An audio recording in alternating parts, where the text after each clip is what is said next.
Tosh, and I'm here with a new video. I just want to take some time out to tell you all thank you for those who looked at the video with me and my mom. It means so much to me, like to see all your messages and to see all the kind and sweet responses really, warmed my heart, like honestly. And I think that right now in the world that we live in, that heart and that spirit and that soul isn't being exercised enough. We're not seeing loving examples, we're not seeing examples of love, and I think one of the greatest loves that we could have is with our parents. And I know that everyone can experience it, but if I can do my part and, sharing me and my mom's story and kind of encourage, mothers out there and trans children out there to, meet in the middle and have an understanding with each other, that means so much. So I do want to say thank you, like from the bottom of my heart. Today, I want to talk about being bounded and bondage, right? I think that all of us are bounded in a way. Most people are, because we're conditioned to have certain things that keep us stuck and to keep us small. And for some people, it's different things. It can be relationships, it can be your job, it can be your family, it can be your looks, it can be religion. There's so many things that can keep us in one place when we should be exceeding in everything, and I do want to say anything that is good for you frees you. It doesn't trap you. Anything that's good for you will free you, so one thing you can do to get out of your own head and to get out of certain pressures or get out of how you should be is to identify what it is. Identify what is it that is keeping you down. That is the best way you can do it.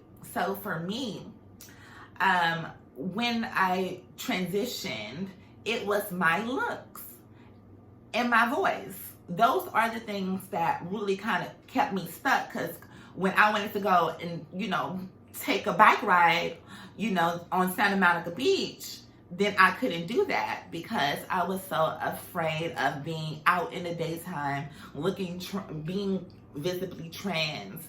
That for me, it scared me. It really did scare me, and I was like, I didn't want to do it. Another thing is like my voice. Like, I would not speak out as much online, because I felt like I sound pretty feminine in person, but I didn't want to tell too much of my story because I didn't want for people to look at me and clock my tea.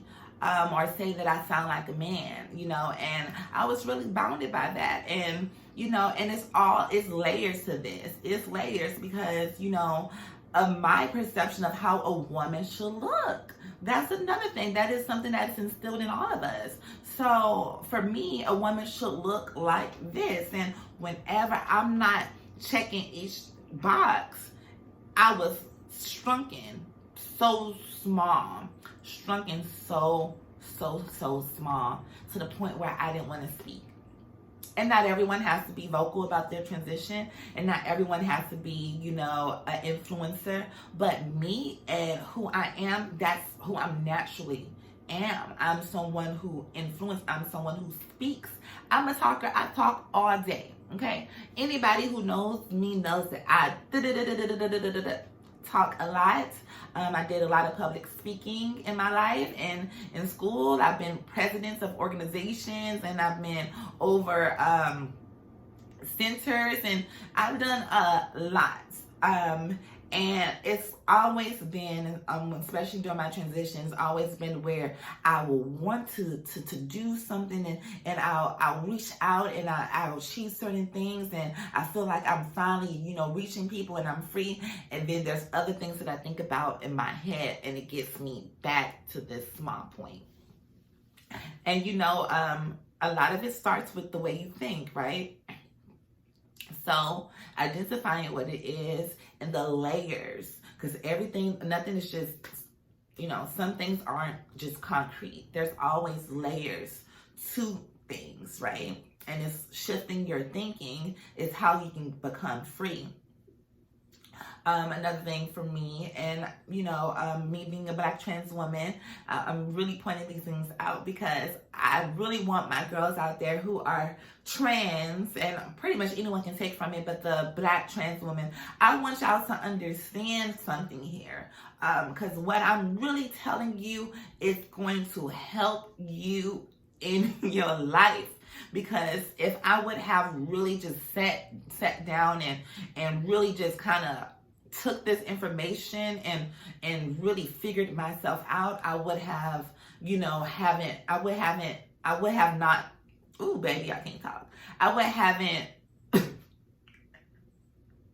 have experienced like heartbreaks and disappointments, right?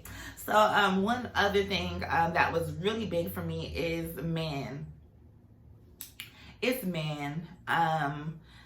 Just how I was perceived by men, it's been really big, especially being a trans woman. You want to come off feminine.